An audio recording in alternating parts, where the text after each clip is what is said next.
I call to order the July 8th, 2025 City Council business meeting. Clerk Clark, would you call the roll, please? Councilmember O'Rear. Here. Councilmember Root. Here. Councilmember Williams. Here. Councilmember Roche. Here. Councilmember Pinkerton. Here. Councilmember Hutchings. Here. Mayor Shewmaker. Here. Please rise as you are able and join in the Pledge of Allegiance. I pledge allegiance to the flag of the United States of America and to the republic for which it stands, one nation under God, indivisible, with liberty and justice for all.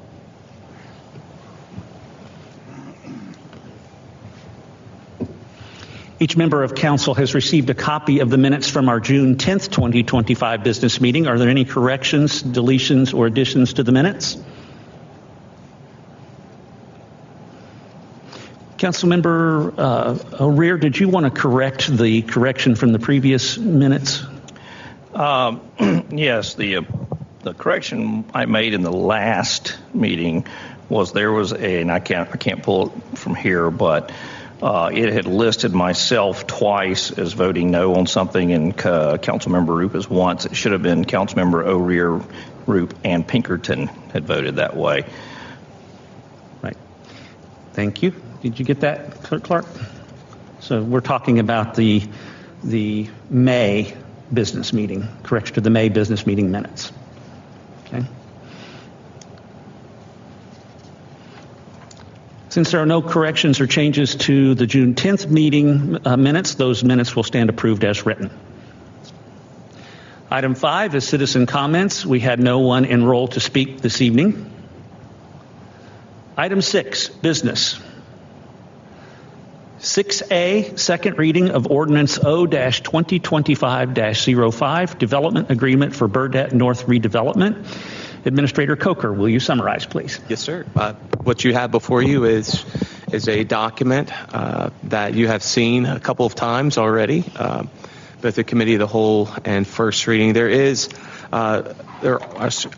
are a couple of substantive changes that I'd like to note. Two of them, or actually they're both on page 4 under 6, city commitments. And you can see there's new text in purple and underlined. The first one is under B, streetscape improvements. The new text says the city agrees to use its reasonable best efforts to complete the streetscape and other public improvements, etc. And then below that, under C, undergrounding utilities, you see the same phrase, use its reasonable best efforts.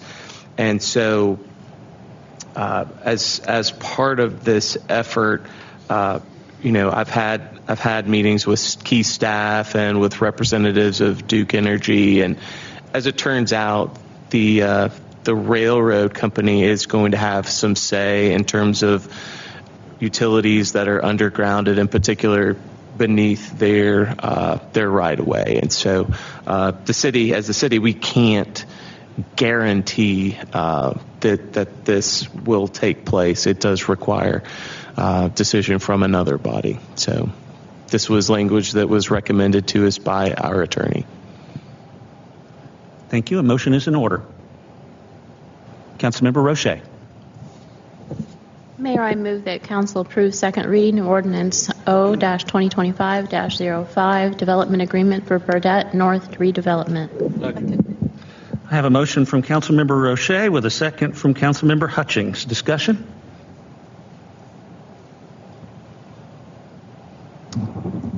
Hearing no discussion, I'll call for the vote. All those in favor signify by saying yes. Yes. Yes. All opposed signify by saying no. No.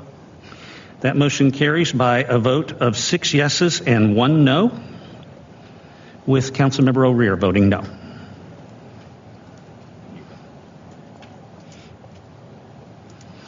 Item 6B, second reading of Ordinance O-2025-03, sale of city-owned property. Administrator Coker, would you summarize, please? Yes, sir, Mr. Mayor. Again, this is an item that you've seen a couple of times, both at Committee of the Whole and first reading. And this is This is an agreement that has been part of a process that dates back to 2021. It's gone through several amendments, and here it is before you today. Thank you. A motion is in order. Councilmember Williams. I move to approve the second reading of Ordinance 0-2025-03, sale of city-owned property. Second. Have a motion from Councilmember Williams with a second from Councilmember Roche. Discussion? Councilmember O'Rear? This will probably clarify my no vote on the first one. And this is in no reflection of the developers, but this is meant to be completely transparent with the public of how this went down. I wasn't around for some of this. I was around for some of it. But I think the public does need to understand how this happened, why this happened, and why we're in the position we're in today. We are not in a position to say no today to this. We have been told we will be litigated against if we say no. That's not in writing, but that's been communicated to us. So here's how this broke down. On April 13th of 2021, Council gave administration the ability to sign a letter of intent. There was no recording after that happened, so only thing on paper is a letter of intent. When the May 11th meeting of 2021 rolled around, there was no correction of the minutes from that meeting. So what was the ability given to administration was to sign a letter of intent. That's not what happened. What happened was on August 20th, there was actually a purchase and sales agreement signed by the city, which, according to what we've been told, is a binding agreement now. And that was August 20th, 2021. The reasons why we were given that this was done was several. One was the developer already owned the property next door. That was not true. That didn't happen until several weeks after the meetings in council. Also, we were told when inquired about why the council didn't pass or do these ordinances when they were supposed to have been done, because by state law you can't convey property without ordinances. That's what we're doing today, but that's 3.5 years later. The explanation was we would have to have a leaseback agreement if we would have sold it then. Well, according to what we've been told, we did sell it then. We just didn't do a leaseback agreement, but there is no asterisk in state law that says you don't have to have an ordinance if you have to have a leaseback agreement. So that's a violation of state law. Council had no way of knowing that this was done, to my knowledge, because the only permission granted to administration was a letter of intent. So on April 25th, there was an amendment signed to this of 2023 because the process of building this facility obviously wasn't on track. November 20th, there was a third amendment signed in 2024. December 31st, there was a third amendment to this agreement signed. And then April 25th, 2025, a fourth amendment was signed. So we've signed 5 times a document that should have never existed to begin with. The fourth amendment signature was done after the administration was made aware of all of the issues that I've spoken about to this point. So to my knowledge, from what we've been told, we have been bound to this contract for well over 3 years now. And we don't have a choice in the matter. To compound things, on December 8th, the city received a FOIA request to produce the sales contract. The FOIA request was denied 4 days later, stating a proposed sale or purchase of property. This was not a proposed sale. It's our understanding that this property has been sold for years. So we violated FOIA laws by not producing the sales documents. At that point, there was a sales document and 4 amendments. So that's why we are where we're at today. We're where we're at today because 4 of us are going to have to say yes up here to avoid litigation because of the wrongdoing of administration over 3 years ago. I will not participate in I'm just not going to vote for something that should have never happened. This should have been a letter of intent. This property could have been, and if we'd had a letter of intent, the property could have been sold and transacted at the date or around the date when we moved into this place. It didn't have to be sold 3 years in advance. We had no bidders. We had one. We'll never know. The taxpayers of Simpsonville will never know how much value is in that property. We didn't have anyone bidding on it. So in other words, I will not vote no for those reasons. I cannot vote no in good conscience when the city's half of participation in this is not legal and proper. Thanks for hearing me out. Councilmember Pinkerton. Did you call me? I'm sorry. I vote yes. Yeah. Yes, sir. Thank you. I do look forward to development of this property. I think in the long run, this is going to be a good thing. Not only from the cash sale, but the future tax revenues that we'll see from it. So in the future, I'd like to see this develop. However, in short, I cannot vote yes for it either, basically because of the way it was brought forth. It does require by state law and our own ordinances that you can't convey property without an ordinance in advance allowing that to happen. And in this case, it did not happen that way. So I would be a no vote. Council?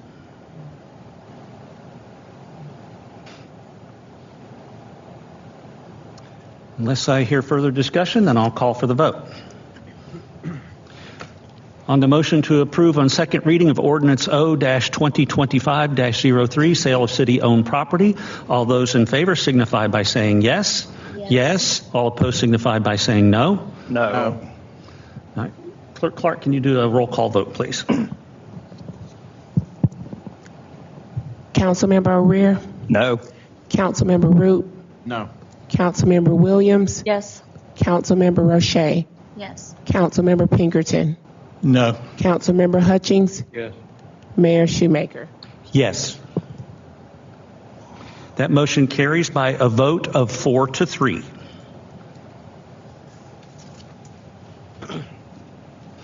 Item 6C, second reading of Ordinance O-2025-06, land lease agreement.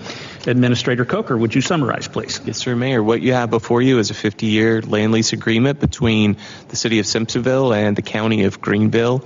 It's specifically concerning the property immediately to our east, which contains the city court and the county magistrate court. We've seen this at committee of the whole in first reading. Okay. Thank you. A motion is in order. Councilmember Roche. Mayor, I move that council approve second reading of Ordinance O-2025-06, land lease agreement. Second. I have a motion from Councilmember Roche with a second from Councilmember O'Rear. Discussion? Hearing none, I'll call for the vote. All those in favor signify by saying yes. Yes. All opposed signify by saying no. That motion carries by a vote of 7-0. Item 6D, second reading of Ordinance O-2025-07, Enactment of Ordinances. Councilmember Pinkerton. Yes, sir. Thank you. Again, the reason why I brought this up to add this section into the ordinances was to put some guidelines on where we, council and I think citizens as well, want to make sure that our ordinances are being codified in a reasonable time frame. It wasn't to bring out anybody's faults or cause any problems. And again, it's you may consider it a law, but yes, our whole ordinances are laws which we should follow and abide by. So again, I think this is just a good common sense approach to putting some guidelines forth, especially we have a new administrator, giving him some guidelines as to what our expectations are on ordinances. So, Council, I move to approve the second reading of Ordinances O-2025-07, Enactment of Ordinances. Second. I have a motion from Councilmember Pinkerton with a second from Councilmember O'Rear. Discussion? Councilmember Roche. I believe during the last meeting, or maybe before the last meeting, we were told that the codifying agency actually only codifies every quarterly, so every 3 months. So I had thought that the language within 10 business days, excluding holidays, would have been updated in this. It hasn't been. I'll still vote for it, but I just want to put that out there that it may not happen within 10 days because that part is out of our control. Can I make a clarification? Councilmember Pinckney, yeah. Yeah, I think, and maybe Ashley can help out here, but this would require that our administration send it to the codifier, but they probably only do theirs once a quarter. Okay. So that's where the quarter came into play. Thank you. The wording says to be submitted, not necessarily codified within 10 For days. codification. Submitted within 10 days. Councilmember O'Rear? Yeah, I agree with this because, and I know why there would be confusion about what we just spoke about, but it's we don't know when in the quarter they may codify things. So I think if we have our own set of guidelines, being 10 days, when we get it in, it's all we can control. We can't control when they codify it, but they say they codify quarterly. So we could get it in one day and it could be codified the next, depending on how they move. But we can't control that part, but we can control this part. And I think 10 days is good. That way everything is turning and being submitted and being codified for not just for our benefit, but for public benefit to be able to see everything that's updated. So I do agree with this. Councilmember Hutchings. As I said in our last meeting, I felt that this would be something that we could treat as in the job description of our city clerk rather than an amendment to an ordinance. But I'd like to ask the question of our attorney, if I may. What is your opinion of which would be the most effective way to solve this problem? Mr. Hodge, I didn't hear your question. I'm sorry. What would you say would be the most effective way to solve this problem? To amend this ordinance to include that, or to make this part of the job description of the city clerk, which it was not before, and the main reason that it was not done was because the city clerk was not aware that was part of her job. Well, the ordinance has more authority. And so it's hard to answer your question as what's more effective. I mean, I don't have any inkling to think that our city clerk would avoid a policy directive. So they might be equally effective. I mean, but from an authority standpoint, an ordinance is the city law. So it's a tough question to answer.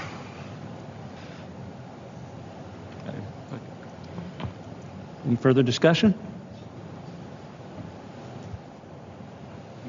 Call for the vote.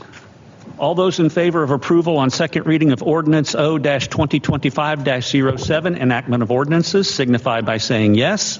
Yes. All opposed signify by saying no. No. That motion carries by a vote of 6-1 with the mayor voting no. This concludes all of our business for this evening. If there are no objections, we will stand adjourned.